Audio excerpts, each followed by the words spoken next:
Que Jesus nos abençoe, nos fortaleça. É um prazer muito grande, uma alegria estar aqui novamente.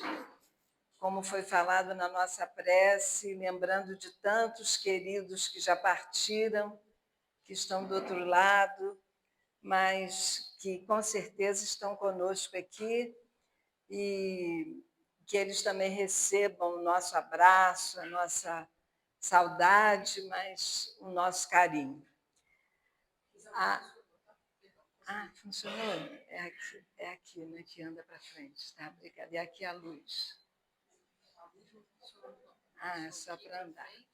Tá bom. Obrigada. Mas nos foi dado como tema para a noite o Cristo Consolador. Então, nós estamos diante de um tema muito importante para nós da doutrina espírita, porque muitas vezes nós mesmos somos aquelas pessoas que ficamos em dúvida com relação a essa questão, não é? Porque nós costumamos falar que a doutrina espírita é o consolador prometido por Jesus. Sim, é um ponto, mas aqui se trata do Cristo Consolador. Não é o caso da doutrina espírita como consolador, que é uma consequência dessa. Mas nós, nesse mundo, estamos diante de uma dificuldade muito grande, de um momento desafiador da humanidade, mas muita gente diz assim, mas sempre foi, sempre foi. Só que antes nós não tínhamos a situação que temos hoje da tecnologia que coloca na nossa mão na hora que a coisa acontece. A pessoa fala, na hora nós recebemos. Então, até nós vimos conversando sobre isso, eu com meu sobrinho, que gentilmente veio comigo, assim como o meu cunhado também vieram, nós estávamos conversando exatamente porque isso faz com que a vida fique acelerada demais. É tão acelerada que, se a gente grava uma mensagem, a pessoa não escuta no normal, uma conversa, ainda mais eu que falo muito devagar, a pessoa bota no 2, já fica... Ninguém entende, eu não entendo. Ou bota no e-mail, né? Para poder ouvir rápido. Já é rápido porque a comunicação é na hora. Ainda tem que ser mais rápida ainda. Então, isso faz com que a vida da gente se torne uma angústia. A gente vive numa angústia. Tudo é para ontem. Nada é para agora. É tudo muito rápido. E aí, quando a gente para mentalizar ou estudar alguma coisa do Cristo, a gente fica pensando numa época que todo mundo andava a pé, quilômetros e quilômetros a pé, que todo mundo tinha as maiores dificuldades de entendimento. Havia muita diferença de castas, não é?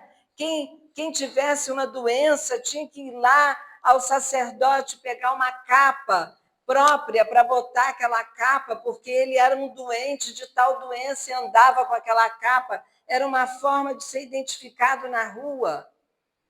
Se ele tivesse um determinado nível social, ele já tinha uma outra forma de ser identificado. Então, era uma vida muito difícil, muito difícil. Eram as estradas empoeiradas, eram caminhos pedregosos, empoeirados. A vida era muito preconceito, muito preconceito. Então, a gente fica imaginando um espírito da estirpe, da condição do Mestre Jesus chegar aqui. É como se hoje nós tivéssemos que passar a noite na lama, é pior, né? mas como se nós tivéssemos que passar essa noite na lama de um chiqueiro bem sujo, dormindo ali com os porcos.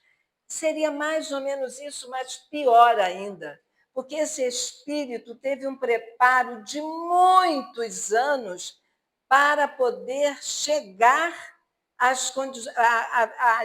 ter um corpo físico e viver nesse meio tão poluído, tão preconceituoso, tão maldoso, tão difícil. Era tão difícil quanto, ou pior, aos dias de hoje.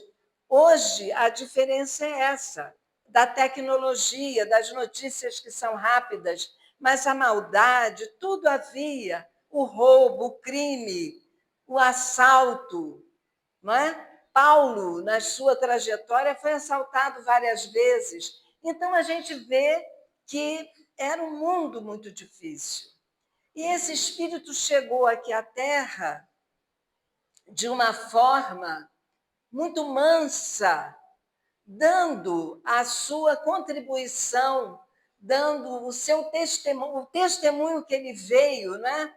Eu não vim destruir a lei, mas dar-lhe cumprimento.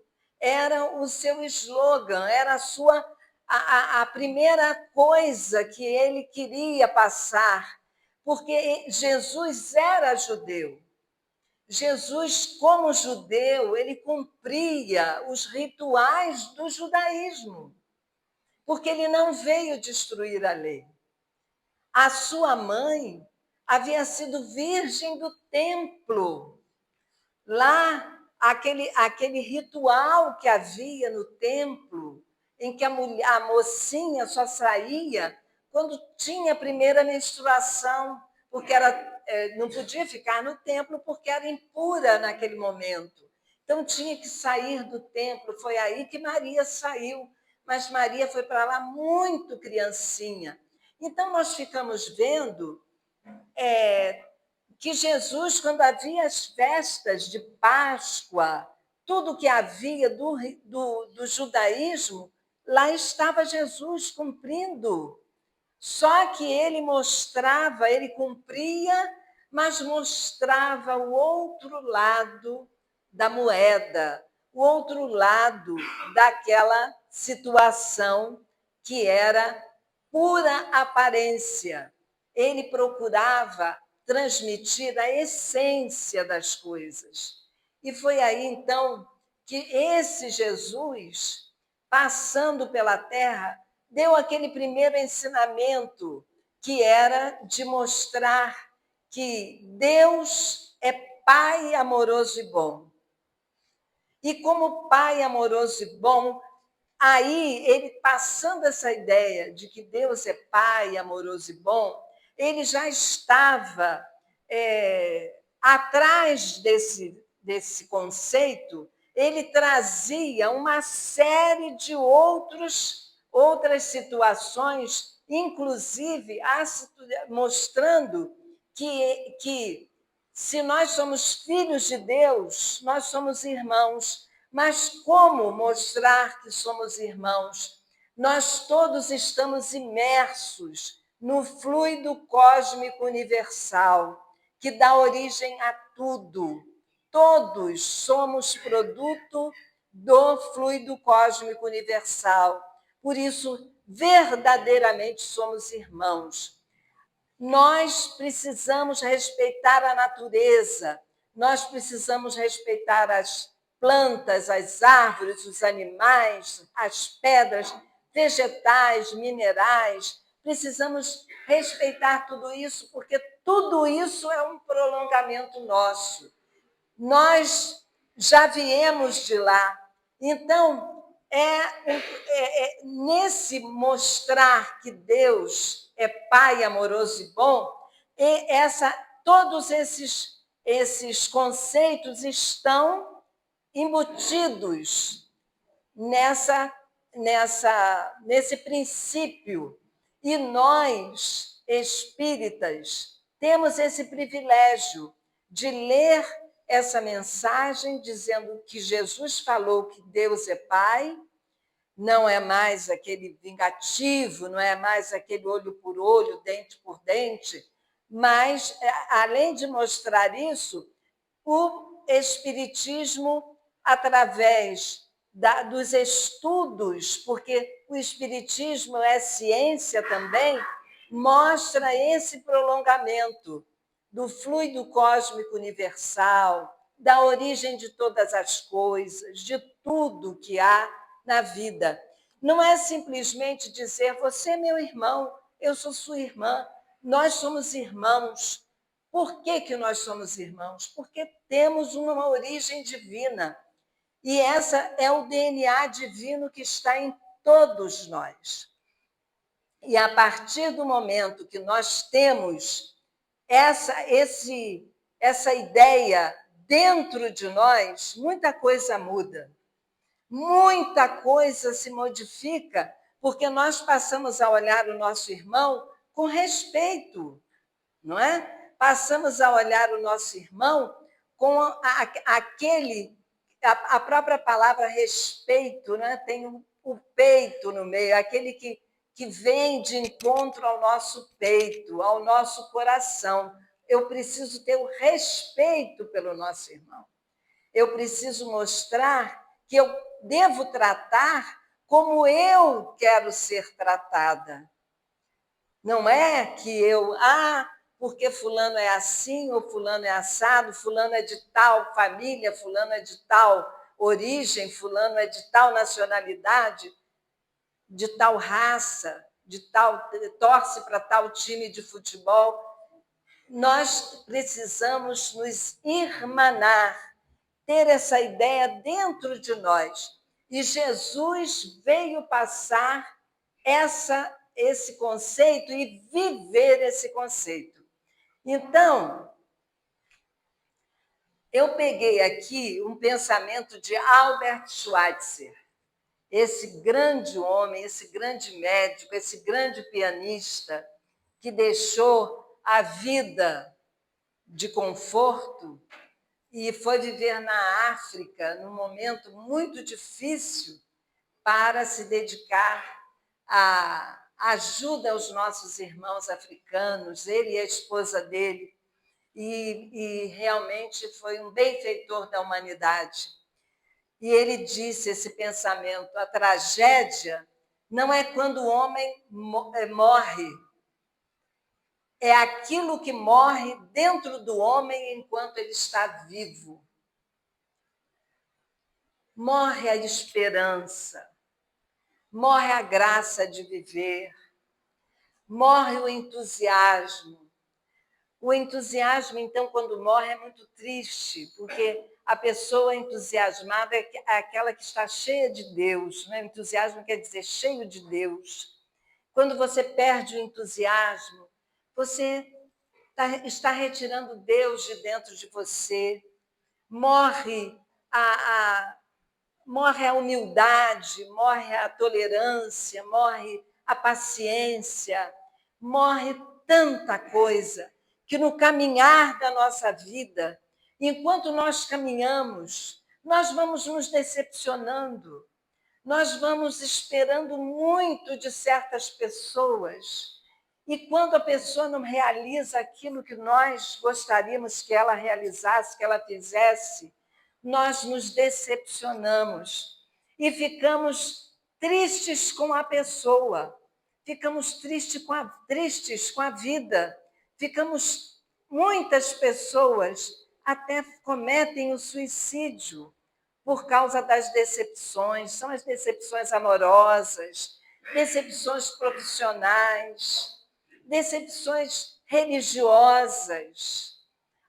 Eu acreditava tanto nessa doutrina, nessa religião, mas eu vi certa feita fulano de tal, que era tesoureiro lá daquele centro espírita, paquerando as mulheres na rua. Isso já aconteceu, eu já ouvi isso.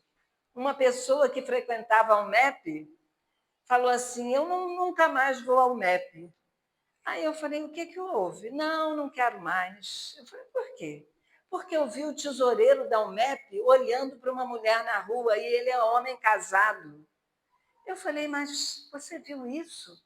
E por causa disso, você não vai mais ao MEP, você vai deixar de aprender a doutrina, você vai deixar de se ilustrar, de se edificar espiritualmente, porque ele estava olhando para uma mulher na rua com olhos tentadores, paquerando, lá o que você queira dizer.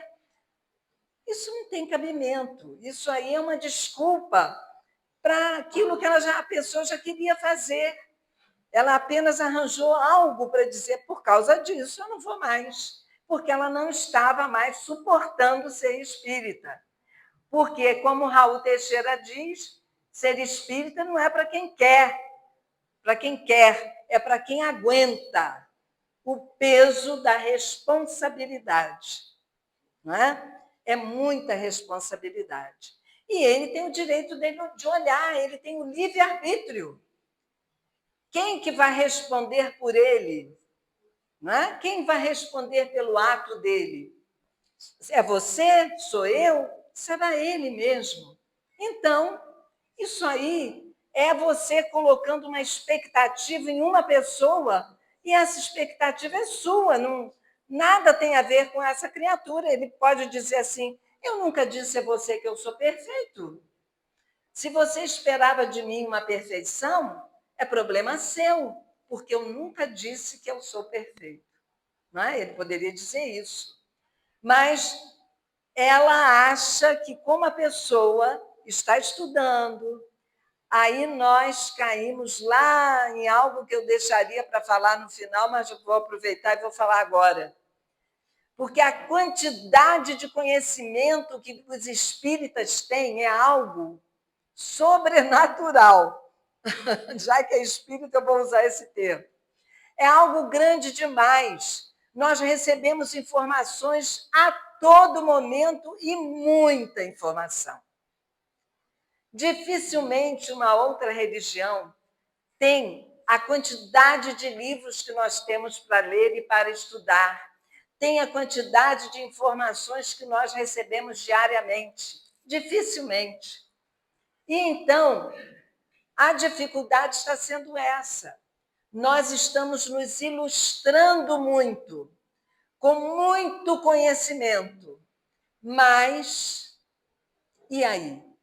O que estamos fazendo com esses conhecimentos? Estamos agindo como as demais pessoas agem? Estamos passando a perna em um, com falcatrua com outro, estamos falando mal de um, caluniando o outro, estamos sem paciência e sem compreensão com um e com o outro. Muitas vezes, até mesmo com nossos filhos e com nossos netos, nós não temos paciência, não temos compreensão. Nós não perdoamos. E o ato de não perdoar já está comprovado que aquele que não perdoa adoece. Adoece porque a mágoa é como ferrugem que corrói, que acaba com as entranhas, que determina a doença no organismo físico, porque essa mágoa vem da alma, passa pelo perispírito e atinge o corpo físico. E então, sendo assim, isso faz um mal muito grande ao homem, ao ser humano, não perdoar. E adoece, e essa doença, como eu disse, é da alma e vai permanecer na alma, porque a pessoa não faz o trabalho da limpeza, do esforço para perdoar, para olhar e dizer assim: eu sou uma pessoa rabugenta, raivosa, eu sou uma pessoa orgulhosa e eu não perdoo quem me magoa. Quem me magoe, eu não perdoo. Então, sendo desta forma, A medicina já chegou a uma conclusão. Não sei se alguém aqui chega ao ortopedista ou ao neurologista para se queixando de uma dor que não acaba nunca.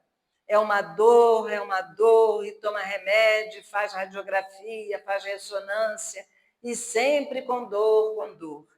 Aí chega o momento que o médico pega, junto com o remedinho da dor, ele dá um remédio antidepressivo, que vai atuar no cérebro, que vai se aproximar um pouco mais das condições perispirituais da criatura, e aí aquele remédio vai melhorar a dor, porque vai alterar, não é, a parte nervosa, porque os médicos da medicina já chegou a essa conclusão. Toda dor vem, aquela dor incurável, ela vem do espírito, vem da alma. E então há necessidade de uma medicação que se aproxime mais para poder eliminar aquela dor. Aí a pessoa fica até intrigada, meu Deus, eu estou com dor e o médico me deu um remédio que me dá assim, um soninho bom. E aí, aos poucos, a pessoa vai melhorando da dor, porque ela está com a alma aflita. E isso aí é uma perda, é a perda do equilíbrio, é aquilo que morreu dentro da criatura. Foi uma decepção muito grande, eu não consigo perdoar. Então, morreu aquilo dentro de mim. E nós vemos que Chico já disse certa feita que a pior das dores é quando a criatura perde a fé e a si mesmo e ainda assim continua vivendo. A pessoa que vive sem fé, sem a esperança, sem expectativa de nada, já não espera mais nada da vida.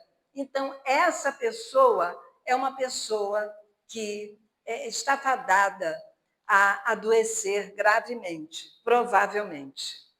Então, nós vamos agora passar para uma revista, para a Revista Espírita de abril de 1860.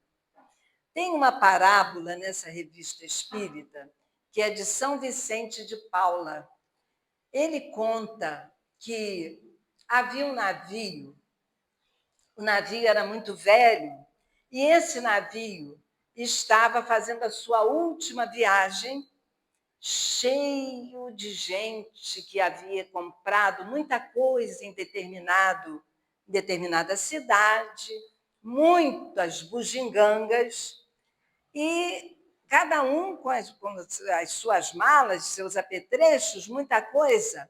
Mas chegou um determinado momento, o navio começou a sossobrar, o navio ia entrar em parafuso lá, ia parar, né? Então ia afundar. Então o comandante pediu que as pessoas atirassem ao mar o máximo que pudesse dos seus objetos pessoais, das suas compras, para ficarem apenas as criaturas, os seres humanos, os objetos, as malas, isso tudo seria tirado ao mar. E as pessoas não quiseram, né? E todo mundo, não, isso aqui é meu, eu comprei com sacrifício, isso é meu, isso é meu. E aí ficou difícil. O navio iria afundar. Ele, a muito custo, ele conseguiu jogar 3 botes ao mar. Jogou o primeiro e saiu aquele monte de gente, cada um carregando suas coisas, né? Agarrados aos seus bens materiais. E ali, aquelas criaturas foram naquele bote. E o bote, eles foram remando em direção a um local onde eles viram assim, ali é uma ilha, tem uma luz ali. Não é? Ali tem uma luz, vamos para lá. E aquele bote foi em direção. Quando chegou lá, todos se deram muito mal, porque aquela luz era um fogo que os antigos náufragos haviam acendido E, quando eles chegaram, todos foram roubados pelos náufragos que estavam ali. Perderam tudo. O segundo bote saiu e viram um farol. Ah, vamos em direção àquele farol. Né? E vamos em direção àquele farol. E foram. Quando chegaram lá, encontraram, sim, um farol, mas ao redor do farol era um recife muito grande e eles todos se deram muito mal ali, se machucaram, perderam suas coisas e também não se deram bem. O terceiro bote, que tinha com menos pessoas, mais cuidadosas, que deixaram muita coisa, esse bote, sim, calmamente foi em direção à praia e conseguiram se salvar. Então, São Vicente de Paula termina dizendo assim: não vos contenteis, portanto, em vos guardardes contra os fogos dos náufragos, contra os maus espíritos. Mas sabei evitar o erro dos viajantes indolentes, que perderam seus bens e naufragaram no porto. Sabei guiar vosso barco em meio aos escolhos das paixões, e abordareis com felicidade o porto da vida eterna, ricos das virtudes que tiverdes adquirido em vossas viagens. Ricos das virtudes. Nós reencarnamos com esse grande objetivo de adquirir virtudes. Aqui nós estamos para aprendermos a amar, a sermos mais humildes e a adquirir uma série de outras virtudes que nós precisamos adquirir, que ainda não temos. Mas como saber se adquirimos ou não? Quando nós somos testados naquilo que precisamos provar que aprendemos. Então, quantas e quantas vezes nós estamos numa situação muito difícil, exigindo de nós a paciência diária, a paciência, a dedicação diária, porque eu estou exercitando a paciência. E, às vezes, nós nos revoltamos. É uma virtude que eu estou precisando provar que eu aprendi. Quantas vezes eu preciso... a humildade, por exemplo. Quantas vezes é necessário passar por situações onde nós vamos provar que somos humildes verdadeiramente. Não dizendo assim, como sou muito humilde, eu fiquei sentado em tal lugar assim. Não é assim, não é? Porque se eu sou muito humilde, eu não falo que eu sou humilde.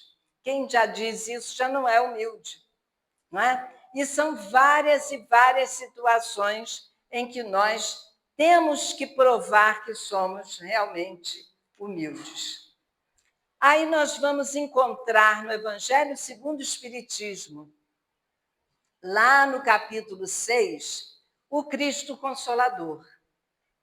E nós vamos ver que todos os capítulos que antecedem ao capítulo 6 já são uma preparação para este capítulo. E aí ele diz assim, está no Evangelho de João: se me amais, guardai os meus mandamentos. Mas antes disso, eu preciso relatar uma outra coisa. Antes que Jesus falasse isso no capítulo 14, versículos 15 a 17, lá no início desse capítulo, no capítulo 13, no início do 14, nós vamos ver Jesus falando sobre a última ceia.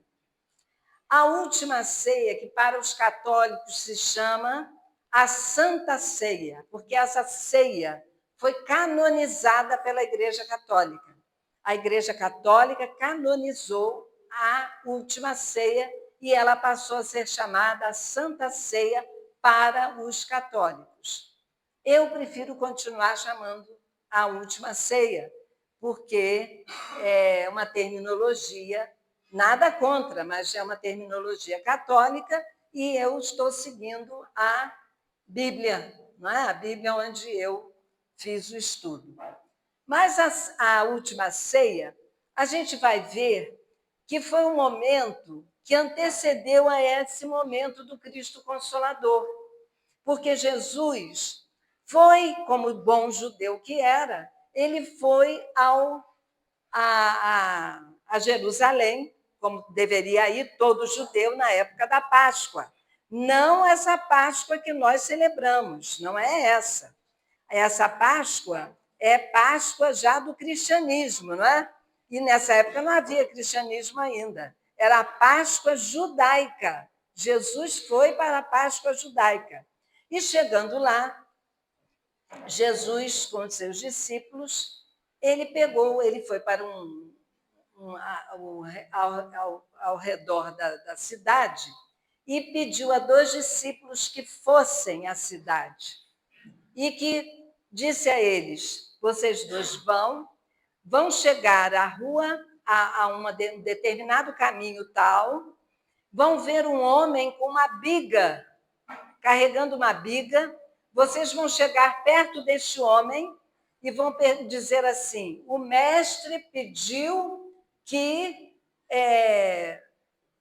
arrumasse a sala para o evento que ele vai realizar. E aí os 2 saíram e chegaram lá, viram o homem com a biga e falaram. Quer dizer, a vidência de Jesus, a premonição de Jesus, porque Jesus, o arquiteto deste planeta, ele sabia tudo, né? Então o homem saiu imediatamente, não perguntou nada e foi lá e arrumou na parte de cima da sua casa o local. E Jesus foi com seus discípulos, foi lá, estava a mesa arrumada, tudo arrumado. E ali ele fez a última ceia, porque ele sabia que já estava chegando o seu sacrifício, ele seria morto. Então, ele chegando com seus discípulos, ele começou a dividir o pão, da maneira como ele fazia, aquele pão ázimo, é aquele pão que não tem fermento, então é um pão duro, sem gosto de nada. Eu já comi pão ázimo, não tem gosto de nada. Então ele pegava aquele pedacinho do pão, molhava no azeite e ele ia dando.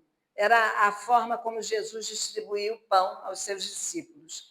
E assim ele fez, e ele avisou que haveria um que o trairia, e aí todo mundo ficou assustado. Aí ele disse: será aquele a quem eu vou dar o pão agora? E entregou o pão a Judas. E Judas ficou tranquilo. Eu que vou trair, é isso mesmo, sou eu que vou trair. E pegou o pão, né?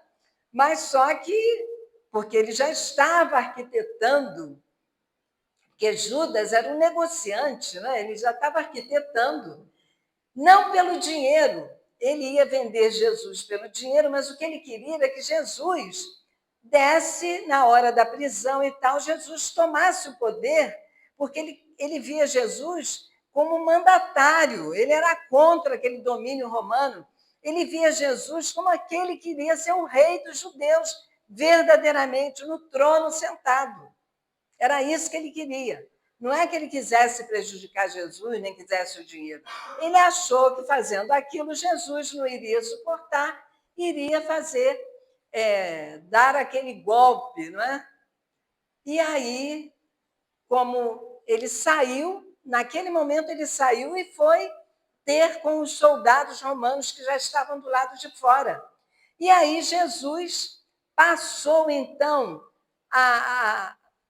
colocou aquele avental, né, que era próprio dos escravos quando iam lavar os pés, porque as pessoas andavam sempre com os pés muito empoeirados pelas estradas e era um hábito deles o escravo lavar os pés das visitas na porta de casa. E Jesus, então, se colocou para lavar os pés de cada discípulo. Foi quando Pedro não aceitou. Disse: Senhor, o senhor não vai fazer isso comigo? Aí ele reclamou com Pedro, porque se Pedro não aceitasse que lavasse os pés dele, o ensinamento não seria completo. Então ele ficou revoltado naquele momento, Pedro revoltado, mas aí Jesus disse que ele não teria a ver com ele se ele não permitisse. E aí Pedro: não pode lavar o meu corpo inteiro, Senhor. E aí ele disse: Pedro, você vai me negar 3 vezes ainda hoje. Tudo isso foi falado nesse período. Eu estou falando rapidamente para a gente concluir por causa da hora. Aí, então, o que aconteceu? Naquele momento que Pedro reclamou e tal, Jesus começou a passar as recomendações. E aí foi quando ele falou: não se turbe o vosso coração. Quer dizer, não fique preocupado, com o coração preocupado, nem tenha medo, nem se receie. Na casa do meu pai tem muitas moradas.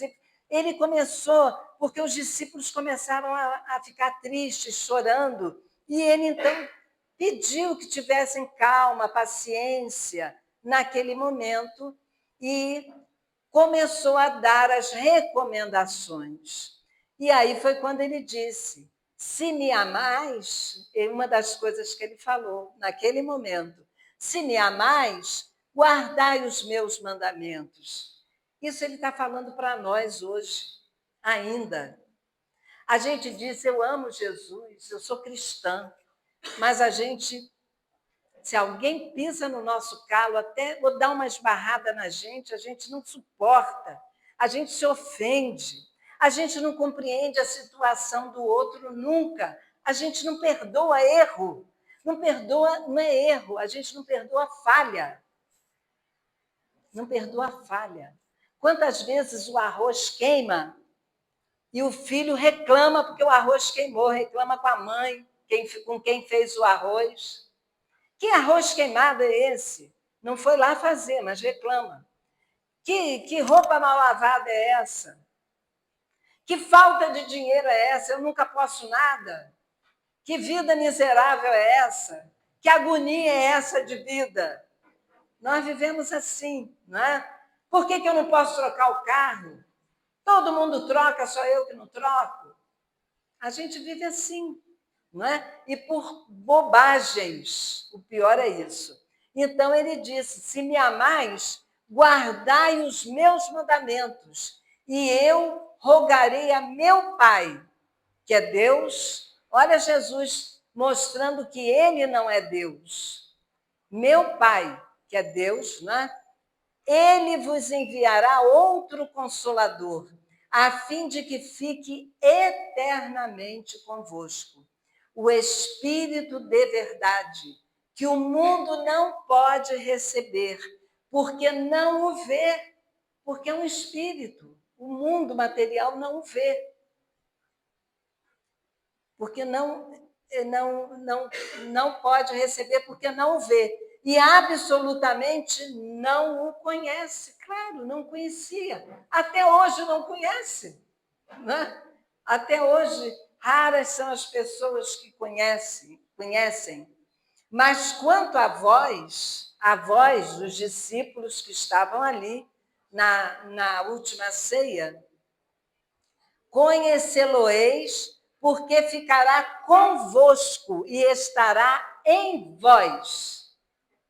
Mas o Consolador, que é o Santo Espírito, que meu Pai, mais uma vez, Deus separado dele, né? Ele, filho de Deus, que meu Pai enviará em meu nome, quer dizer, Deus enviará em nome de Jesus, vos ensinará todas as coisas e vos fará lembrar de tudo o que vos tenho dito. Então,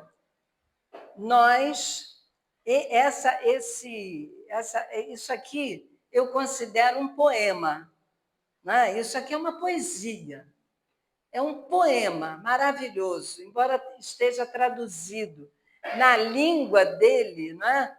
Em aramaico, deve ter sido lindo ouvir isso. Os discípulos que puderam ouvir ao vivo, né?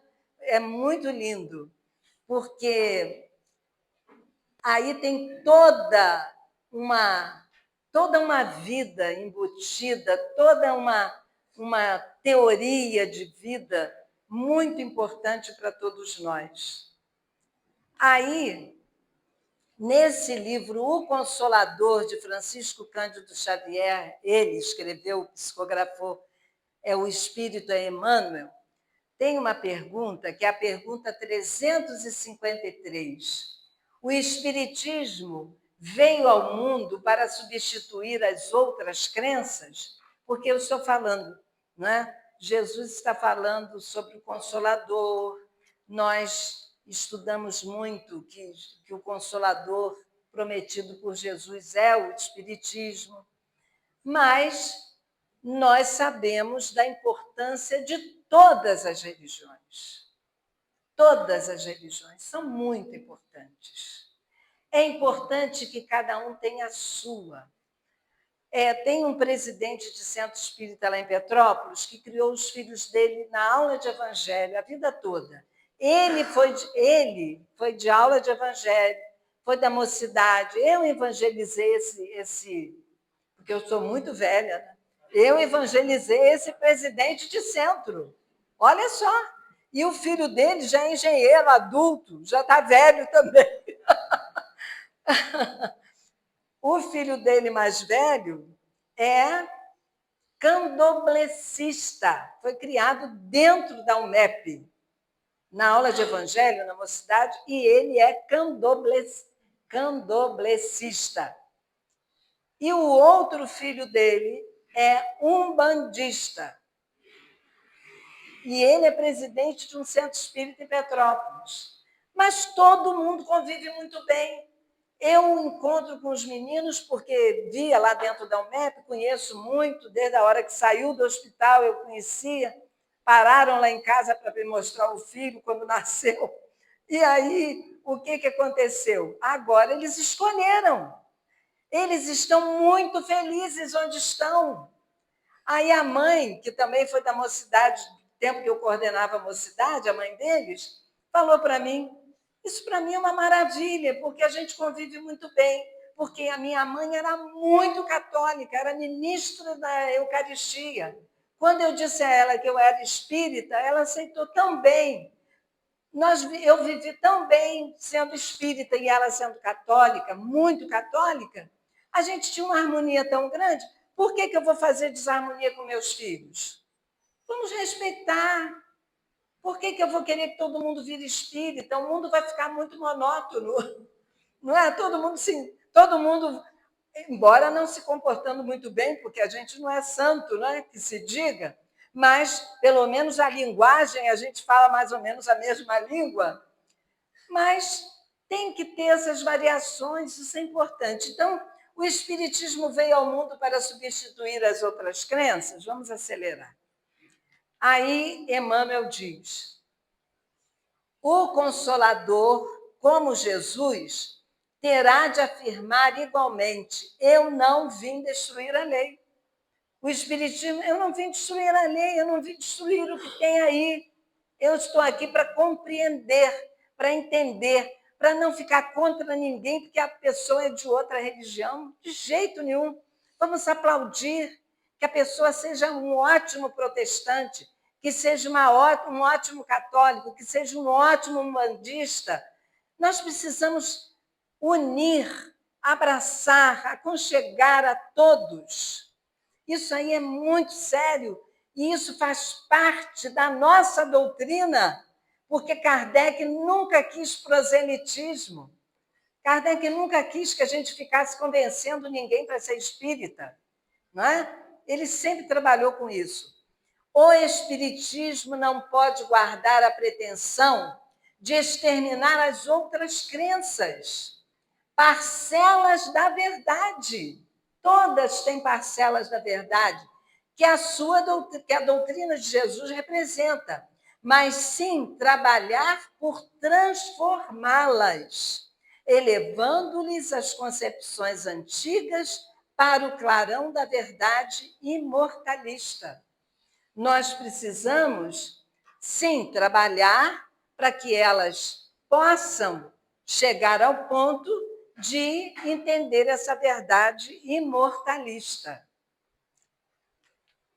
E aí, ainda nessa pergunta, essa resposta da pergunta 353, ele diz, Emmanuel diz, a missão do Consolador tem que se verificar junto das almas e não ao lado das gloríolas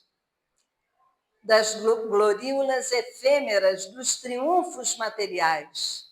Nós temos que ficar com as almas, não com os triunfos da matéria, esclarecendo o erro religioso onde quer que se encontre e revelando a verdadeira luz pelos atos e pelos ensinamentos. O espiritista sincero, enriquecendo os valores da fé, representa, vamos ver, o que o espírita sincero representa? O operário da regeneração do templo do Senhor, onde os homens se agrupam em vários departamentos ante altares diversos, mas onde existe um só mestre, que é Jesus Cristo. Jesus Cristo é mestre de todos nós. Não é só mestre dos espíritas, não. Ele não está só aqui, não. Ele está ali do outro lado da rua, na igreja. Ele está mais ali adiante, na outra igreja evangélica. Ele está lá no terreiro. Ele está em toda parte. Ele está na mesquita. Ele está na sinagoga. Ele está em todas as partes. Porque Jesus é nosso mestre. E nessas outras religiões, ele é um profeta muito respeitado. Ele é um profeta no judaísmo, respeitado. Ele é um profeta no islamismo. Ele é profeta, mas é respeitado. Então, isso é muito importante que nós analisemos e que saibamos. E aí, vamos ver esse Jesus, que veio dar cumprimento às profecias, como ele falou. Os profetas antigos, 1000 anos antes, já falavam desse Cristo que viria, falavam nesse Messias que viria, nesse ser que viria para mudar o rumo da humanidade. Sua autoridade vinha da natureza excepcional de seu espírito e da sua missão divina. Aí nós vamos ver, muitas vezes a gente diz assim, mas eu não sou Jesus, né? Eu não posso. Eu não sou Jesus, Jesus é Jesus. Mas ele disse, vós podeis fazer tudo o que eu faço e mais alguma coisa. Vai depender dos esforços, do empenho. Mas nós não vamos querer fazer grandes coisas. Se eu não tenho condições de criar aqui um hospital espírita, um colégio maravilhoso, mesmo que não tenha esse título de espírita, um colégio exemplar, tipo Pestalozzi fez, se eu não tenho essa condição, mas eu posso ajudar a fazer um curativo numa pessoa que precise, eu posso atender a um doente em casa, dar um banho no necessitado, eu posso aplicar um remédio, colocar um remédio na boca de alguém, dar um alimento que vá melhorar o estado físico da pessoa. Eu posso ensinar as primeiras letras a alguém, eu posso ajudar a pagar o material escolar de alguém que não possa estudar, acompanhar aquela criança, ver como ela está, procurar saber. Eu posso fazer coisas pequeninas. Nós, às vezes, temos mania de querer achar que somente quem faz grandes coisas é que são pessoas dignas, são pessoas importantes. Não é por aí. Nós, nas pequeninas coisas, nos pequeninos gestos, de pedir licença a uma criança que esteja na frente, não empurrar, de não atropelar as pessoas, de dar atenção, de ouvir, de ser educado. Quanto a educação é importante. A pessoa que sabe se dirigir a alguém, falar com determinada brandura, sem gritar, sem agredir. Isso é caridade. Isso é trazer Jesus em nós. Porque Jesus em nós não está no estandarte que eu possa trazer na minha mão, nem no crachá que eu coloque no meu peito. Não é aí. É dentro de mim que ele está e que precisa estar para sair de mim em direção ao meu próximo. E Jesus foi muito claro, que ele disse claramente: eu só evoluo em função do meu próximo, eu não posso evoluir sozinha. De que adianta eu ter um palácio, fazer um banquete e me sentar sozinha à mesa? Que graça tem? Agora eu vou fazer uma brincadeira, é como comer caranguejo sozinha. Não é? Comer caranguejo tem que ser junto com muita gente. Não é? É isso. Não pode, nós precisamos ter essa condição de ter amigos, de conhecer pessoas, procurar ser agradável. É muito triste a pessoa sem amigo, sem ninguém, porque a pessoa, às vezes, consegue, ainda há pouco tempo, eu estava vendo uma entrevista de uma pessoa que já foi muito famosa, que está vivendo uma solidão enorme, porque ela diz que ela nunca fez amigos. Ela fazia entrevistas fantásticas, mas dali não passava. Nunca convidou ninguém para tomar um café com ela. Então, ela não tem amizade, ela não tem pessoas que liguem para ela num domingo. Ela fica solitária. E assim será conosco, quando nós não sabemos fazer amizade, não sabemos cativar as criaturas. A música é muito correta. Cativar é amar. É isso, cativar é amar o meu próximo. É trazer o meu próximo de encontro a mim, para que o mundo dele seja melhor, mas que o meu seja muito melhor. Porque eu não posso ser feliz sozinha. Não é a companhia do homem ou da mulher, da minha escolha, do que eu queira, a companhia para o sexo, ou a companhia para o beijo na boca, para a companhia nesse sentido. Não é essa companhia apenas, não, que cada um tem o seu companheiro, o seu parceiro ou parceira, isso é natural da vida, faz parte da vida. Mas a companhia desinteressada de qualquer coisa, da posição do outro, do que o outro possa me oferecer. Isso é fundamental na nossa vida. E isso o Cristo Consolador nos ensina. Não é só viver de livro na mão. Nós precisamos conhecer o ensinamento. Precisamos pensar sobre o ensinamento. Precisamos sentir o ensinamento. Mas, acima de tudo, precisamos viver o ensinamento de Jesus. É aí que nós precisamos trabalhar. E aí vamos ver que Jesus veio ensinar os meios de eles se reconciliarem com Deus e de pressentirem esses meios na marcha das coisas por vir para a realização dos destinos humanos.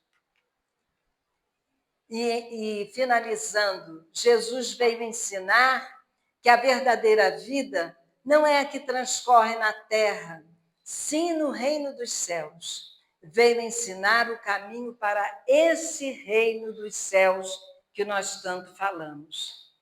Há uma pequena parábola que é muito conhecida, a maioria já sabe aqui, que fala que um certo monge estava caminhando à beira de um rio e ele estava com seu discípulo e viu quando um escorpião estava se afogando dentro do rio. Ele foi lá com muito cuidado, tirou o escorpião e colocou à margem. Quando ele colocou o escorpião a salvo, o escorpião o picou. Aí o discípulo falou: mas, mestre, o senhor não sabia que a natureza dele é essa? O senhor não conhece o escorpião? Ele não perdoa. Ele iria picá-lo. Aí o mestre olhou para ele e falou assim: eu sei que a natureza dele seria essa, mas eu também sei que a minha natureza é de servir. E eu fiz o que a minha natureza mandou. Então, é isso. O Consolador prometido não veio para nos ensinar a ficar catequizando as pessoas para o nosso meio. Veio para que nós nos tornemos pessoas melhores, mais dignas, mais humanas acima de tudo, olhando o nosso próximo com todo respeito e vendo no próximo Deus, vendo Deus na figura do próximo. Por isso, dessa forma, nós vamos agir de forma diferente com todos, porque estaremos tendo uma vida diferenciada, uma vida de serviço, de amor, de humildade, de paz. Esse é o Consolador prometido por Jesus, o verdadeiro cristão, aquele que pratica a lei de justiça, de amor e de caridade. Muita paz, que Jesus nos abençoe. Então, vamos fazer a nossa prece, pedindo então a Jesus, o nosso mestre querido, que nos ampare, que envolva todos aqui presentes na mais plena paz. Todos temos problemas, Senhor, cada um de um tipo, cada um problema maior ou menor, mas todos temos. E neste momento, Senhor, estamos diante de Ti, pedindo que nos auxilie, que nos envolva para que sejamos mais humanos, mais simples, mais humildes, e que possamos resolver as nossas questões dentro da justiça divina, que possamos resolver as nossas questões, Senhor, buscando a paz, não apenas a nossa paz, mas a paz de todos aqueles que estão à nossa volta. Que esta casa, Senhor, que completa 101 anos, possa ser nimbada de luz, Senhor, neste momento. Que todos os seus trabalhadores encarnados e desencarnados possam se sentir afagados por Jesus, abençoados, fortificados para continuarem esse trabalho de amor, de luz e de caridade, Senhor. Que assim seja, graças a Deus.